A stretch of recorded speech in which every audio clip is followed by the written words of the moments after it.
des bases de données OLTP et OLAP. OK? Donc, les bases de données OLTP, c'est quoi? Donc, pour revenir aux bases de données OLTP, d'accord? Donc, la définition, c'est Online Transactional Processing. OK?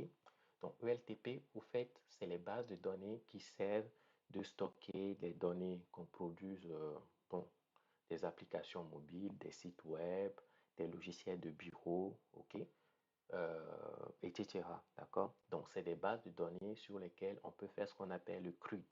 Le CRUD, c'est quoi? Ça veut dire le C, c'est create, OK? Le R, c'est read, OK? Le U, c'est update. Et le D, c'est delete, OK?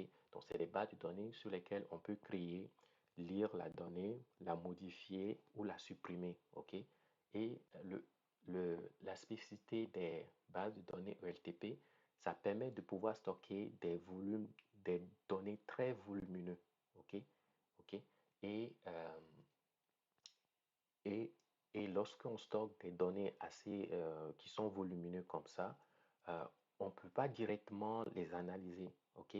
On ne peut pas directement les analyser. Et ces données OLTP-là sont souvent stockées dans tout ce qui est PostgreSQL, MySQL, SQL Server, Oracle Database, côté NoSQL, donc MongoDB, Redis, etc. OK? Donc, s'il faut faire le rapport avec ce que je viens de dire, donc ceux qui sont en charge des bases de données OLTP, ce sont les personnes du upstream, d'accord? Ce sont les administrateurs de bases de données, ok?